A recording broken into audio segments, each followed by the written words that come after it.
On entend parfois que le milieu de gamme est en train de mourir dans le monde de la mode. La vérité, ce n'est pas que le milieu disparaît. La vérité, c'est que le marché devient beaucoup plus brutal avec tout ce qui est flou. Attention, pas flou au sens créatif, mais flou au sens business. Pas assez désirable pour qu'on ait envie de payer plus, mais pas assez fort pour qu'on se dise que c'est une vraie bonne affaire. En fait, la mode ne tue pas le milieu de gamme, elle tue le milieu mou. Celui qu'on a du mal à identifier, celui qui ne s'affirme pas assez. Et là, je pense qu'on tient quelque chose. Parce que si on regarde cette étude de McKinsey en 2026, le segment qui avance le plus vite dans la mode, ce n'est pas le luxe, c'est le mid-market. Et McKinsey, ils vont même plus loin. Ils disent que le milieu de gamme, donc le mid-market, il remplace le luxe comme principal créateur de valeur du secteur. C'est fort de dire ça. Donc, non, le milieu, il disparaît clairement pas, il est même en croissance. Mais il y a une nuance importante. Ce n'est pas le milieu tiède qui gagne. C'est le milieu qui a arrêté d'être moyen. Et pour comprendre ça, il faut regarder ce qu'il se passe aux deux extrêmes. Prenons un exemple très simple, Uniqlo. C'est pas du luxe. Et ce n'est pas non plus du low cost à la Temu. C'est du milieu de gamme. Mais un milieu très clair, qui se positionne fortement. Une promesse lisible, des basiques solides, une qualité perçue cohérente, un positionnement compréhensible en 3 secondes, et ça marche même très bien. Parce que en 2026, ils annoncent une hausse de 29,4% de leurs résultats opérationnels sur un trimestre. Donc, premier point important, le milieu ne meurt pas quand il est clair, il meurt quand il est interchangeable. Autre exemple, Zara. Là encore, on n'est pas dans le luxe, on est d'accord. Mais on n'est pas non plus dans la guerre du prix purement et simplement comme le ferait Shein. Ce qui fait la force d'Inditex, qui est la maison mère de Zara, c'est pas juste le style, c'est vraiment l'exécution. Donc, dans cet article de Reuters, on peut voir qu'ils ont fait des très bons chiffres, une hausse de 9% en début 2026, et ils ont fait des très bons chiffres en 2025. Mais derrière, qu'est-ce que tu as ? Tu as des investissements logistiques qui portent leurs fruits, des magasins qui sont bien pensés, qui fonctionnent bien, ils délivrent vite, ils ont les nouvelles gammes rapidement, ils ont de la discipline à ce niveau-là, qui fonctionne bien et qui délivre vite. Et donc Zara, il raconte aussi quelque chose d'important, c'est que au milieu, tu peux gagner, la preuve, ils le font, mais pas en étant juste pas mal. Ce qu'ils font, c'est exceptionnel. Ils gagnent en étant vraiment les meilleurs que les autres, dans une promesse précise, au niveau du renouvellement de leur gamme. Donc jusqu'ici, on a 2 exemples qui montrent que le milieu de gamme peut très bien vivre. Mais maintenant, il faut regarder pourquoi le bas du marché pousse tout le monde à changer. Et là, il se passe quelque chose. Parce qu'on pourrait croire que face à Shein ou Temu, les acteurs émergents du low cost, les marques accessibles vont juste essayer d'être encore moins chères. Et bien en réalité, beaucoup font l'inverse, elles augmentent leur prix.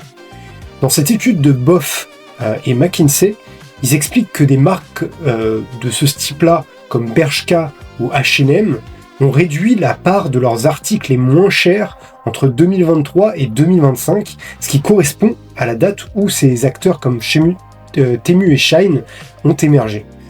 Et pourquoi ça ? Parce que battre Shein ou Temu frontalement sur le prix, c'est presque une mission suicide, ça casserait complètement leur business model. Donc au lieu de jouer toujours plus bas, il y a beaucoup qui essaient de jouer mieux, avec de meilleurs produits, une meilleure perception, une meilleure expérience, ou même une meilleure montée en gamme. Et ce qui est étonnant, c'est pendant que le bas du marché pousse tout le monde vers le haut au niveau du prix, le luxe, lui, commence à avoir quelques difficultés. Eh bien oui, McKinsey, dans le même article que tout à l'heure, explique que sur la période récente, plus de 80% de la croissance du luxe est venue des hausses de prix plutôt que du volume. Traduit concrètement, beaucoup de marques ont continué en fait à croître, surtout en montant les prix. Sauf qu'à un moment, ça commence à se voir. Et même LVMH, qui reste un monstre absolu de cette industrie, rappelle que le haut du marché n'est pas intouchable. Reuters nous rapportait fin janvier 2026 que les résultats ont déçu les investisseurs, notamment sur l'année 2025, avec un titre qui a fortement baissé et un marché qui a été déçu par les marges et le ton prudent de la marque et de ses représentants. Donc, même dans le luxe, tu ne peux plus juste dire on est premium, on est les plus forts, donc on peut augmenter.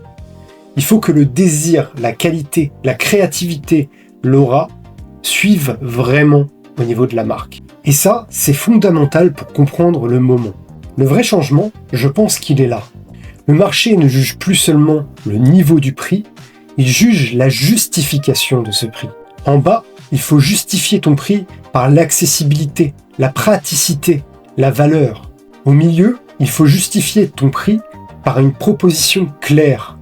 En haut, il faut justifier ton prix par un désir intense et réel.